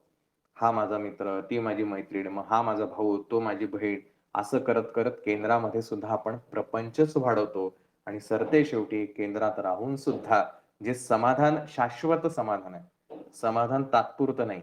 आज छान वाटलं ह्याला समाधान नाही म्हणायचं. कायमस्वरूपीचं छान वाटणं या जन्मात सुद्धा आणि पुढच्या जन्मात सुद्धा, अनेक जन्मात सुद्धा ह्याला म्हणायचं शाश्वत समाधान. मग अशा केंद्रांच्या ठिकाणी राहून जर आपण प्रपंच वाढवत राहिलो, तर ज्या प्रपंचातून वैतागून शांतता मिळवण्यासाठी आध्यात्मिक ठिकाणी आलो, तिथे सुद्धा प्रपंच वाढवल्यानंतर शांतता कशी लाभेल, तिथेही आपल्याला त्रासच होणार आहे. पण हे सगळ्यांना समजतं का? अजिबात नाही. कारण याचं कारण आपण बघितलं मागच्या अध्यायांमध्ये, की ज्याचा जसा गुण असेल त्याला त्याच्यानुसार ते कळणार आहे. कोणाला कुठला देव भावेल हे त्याच्या गुणांवरती अवलंबून आहे. ह्याच्यामध्ये परमेश्वराचा काही हस्तक्षेप नाही. त्यामुळे एवढं सगळं गुरुचरित्र वाचून ऐकून सुद्धा कोण किती बदलेल हे त्याच्या जे काही इनबिल्ट सॉफ्टवेअर त्याच्यामध्ये भरलेलं आहे त्याच्यावरती अवलंबून आहे. त्यामुळे हे आपलं सॉफ्टवेअर अपग्रेड करायचं आहे तसंच ठेवायचं का त्याच्यात व्हायरस सोडायचा, हा ज्याचा त्याचा प्रश्न आहे. त्यामुळे सद्गुरू वाट दाखवण्याचं काम करतात. वाटेवरती चालायचं किंवा नाही हा सर्वस्वी शिष्याचा अधिकार किंवा शिष्याचा चॉईस असतो. त्यामुळे आपण हे गुरुचरित्र वाचन करत असताना कोणाचं कसं जीवन बदलेल हे त्या शिष्यावरती अवलंबून आहे. सगळ्यांना महाराज समानच ज्ञान देत आहेत. कुठेही कोणाला याला एखादं झुकतं माप द्यायचं, याला कमी द्यायचं, अशातला महाराजांचा दुजाभाव अजिबात नसतो. तर त्या दृष्टिकोनातून प्रत्येक सेवेकरांनी हे जे आपण अध्याय वाचतो आहोत, हे चिंतन झाल्यानंतर शांत बसून ते एक एक अध्याय जे असतील ते वाचायचा प्रयत्न करावा. त्यातनं आपल्याला काय उमगतं हेही शोधण्याचा आपण प्रयत्न करावा. आणि शेवटी प्रत्येकाची बुद्धी ही वेगवेगळी आहे. ती बुद्धीनुसार तो विचार करणार आहे. त्याचे भाव वेगवेगळे आहेत. इमोशनली प्रत्येकाचं इमोशन्स वेगवेगळे राहतात. तर त्या दृष्टिकोनातून आपल्याला महाराज समजणार आहे. त्यामुळे जरी महाराज हे अनेक वेळेला सांगून पाहतायत की आम्ही त्वरित फलद्रूप करतो, त्वरित फलद्रूप करतो, पण सगळ्यांनाच त्वरित का होत नाही याचं कारण आपल्यामध्ये आहे, दोष महाराजांचा नाही. त्यामुळे जे काही मनामध्ये गैरसमज आपण महाराजांविषयी करून ठेवलेत ना, ते थोडेसे आपण दूर करायला हवेत. की महाराज खूप वेळ लावतात किंवा तेवढी सेवा झाल्याशिवाय देत नाही, मग तुमचं एवढं झाल्याशिवाय देत नाहीत. हे महाराज नाही करत आहेत. महाराज त्वरित देणार आहेत. ते तर म्हणतात मी तयार आहे, माझं वचन आहे. पण त्यांनी लावलेल्या कंडिशन आपण फुलफिल करावं एवढीच त्यांची अपेक्षा आहे. ते फुलफिल किती तुम्ही पारायण केल्याने ते फुलफिल होणार आहे हे काउंट काय काय म्हणूया आपण क्वांटिटीवरती डिपेंड नाहीये, क्वालिटीवरती डिपेंड आहे. अनेकांना एका दिवसाच्या नित्यसेवेतनं सुद्धा महाराजांनी अनुभव दिलेत, एका दर्शनाने सुद्धा अनुभव दिलेत. फक्त संकल्प केला की महाराज मी असं करते तरी सुद्धा अनुभव दिलेत. मग सगळ्यांनाच असं काय येत नाही? जर एक रेसिपी एका फॉर्म्युल्याने अशी होत असेल तर तीच रेसिपी त्याच फॉर्म्युल्याने जर केली तर सगळ्यांचीच व्हायला पाहिजे. सगळ्यांची होत नाही याचा अर्थ कुठेतरी गडबड होते, किंवा ज्या व्यक्तीला तो तसा अनुभव आलाय त्याला पुन्हा तसाच अनुभव काय येत नाही? रेसिपी चुकते ना. चुकतोय तो पदार्थ नाही, भाजी तीच आहे, तेच सगळं बनवलेलं आहे, तिखट मीठ सगळं जागच्या जागेवरती आहे. प्रमाण आपलं चुकतंय, बनवायची पद्धत चुकतीये. काही गोष्टींमध्ये शॅलो फ्राय करावं लागतं, काही गोष्टीला डीप फ्राय करावं लागतं. कुठली गोष्ट कधी करायची हे स्किल मात्र प्रत्येकाचं आहे. त्यामुळे तेल देणं, भाजी पुरवणं, तिखट मीठ पुरवणं हे महाराजांचं काम आहे. ते कुठल्या मात्रेमध्ये वापरावं, कुठल्या क्वांटिटीमध्ये वापरावं हे सर्वस्वी त्या शेफच्या हातात आहे. असो आज आपण सद्गुरू परमहंस परिव्राजकाचार्य टेंबे स्वामी महाराज यांनी रचलेलं किंवा यांनी लिहिलेलं दत्तस्तव स्तोत्र जे आहे ते आपण या ठिकाणी वाचणार आहोत. महाराजांनी हे स्तोत्र जे आहे ते भक्तांच्या कल्याणासाठी महाराजांच्याच आशीर्वादाने म्हणजे दत्त महाराजांच्याच आशीर्वादाने आणि प्रेरणेने ते लिहिलं. या स्तोत्राच्या पठनाने शत्रुनाश, व्याधीनाश, जे काही आपले दुःख असतील ह्या दुःखांचा नाश होतो असं ह्या स्तोत्राची जी आहे ती फलश्रुती शेवटच्या ओव्यांमध्ये सांगितलेली आहे. ग्रुपवरती आपल्याला ते स्तोत्र पाठवलं आहे, आपण वाचण्याचा प्रयत्न करूया. संस्कृत आहे, चाल लावण्याचा आपण प्रयत्न करूया. श्री गणेशाय नमः. श्री दत्तात्रेयाय नमः. भूत प्रेत पिशाचाध्या यस्य स्मरणमात्रतः द्वरादेव पलायत्ने दत्तात्रेय नमामि तम्. यन्नाम स्मरणदैन्यं पापं तपश्च नश्च तापश्च नश्यति भीतिग्रहादितु स्वप्न दत्तात्रेय नमामि तम्. दद्रुस्फोटक कुष्ठादि महामारी विशिष्टिका नश्यन्त्यनेऽपि रोगाश्च दत्तात्रेय नमामि तम्. संगजादेशकालोत्था अपि सांक्रमिका गदाः शाम्यान्ति यस्मरणतो दत्तात्रेय नमामि तम्. सर्पवश्चिकदुष्टानां विशार्तानां शरीराणां यन्नाम शान्तिदे शीघ्र दत्तात्रेय नमामि तम्. त्रिविधोत्पादशमनं विविधारिष्टनाशनं यन्नाम क्रूरभीतिध्रं दत्तात्रेय नमामि तम्. वैर्याद्रिकृतमन्त्रादि प्रयोगा यस्य कीर्तनात् न स्यान्ति देवतापाधाश्च दत्तात्रेय नमामि ताम्. यश्चिष्य स्मरणस्यद्यो गतनष्टादि लभ्यते यं यः ईशः सर्वस्त्राता दत्तात्रेय नमामि ताम्. जयलाभ यशः काम दातुर्दत्तस्य यः स्तवं भोगमोक्षप्रदस्येम पठेत् दत्तप्रियो भवेत्. इति श्रीमद् परमहंस परिव्राजकाचार्य श्री वासुदेवानंद सरस्वती विरचित श्री दत्तस्तव स्तोत्रम संपूर्णम्. अवधूत चिंतन श्री गुरुदेव दत्त.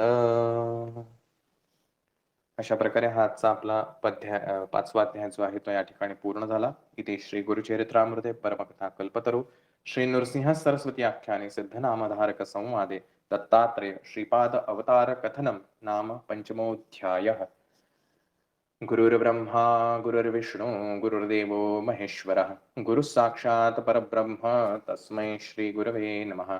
श्री स्वामी समर्थ महाराज की जय. श्री गुरुदेव दत्त श्री त्र्यंबकेश्वर महाराज की जय. गंगा गोदावरी माता की जय. सद्गुरु परम पूज्य मोरे दादा की जय. श्री स्वामी समर्थ गुरुमाऊली की जय. भारत माता की जय. कोणाला काही प्रश्न असतील तर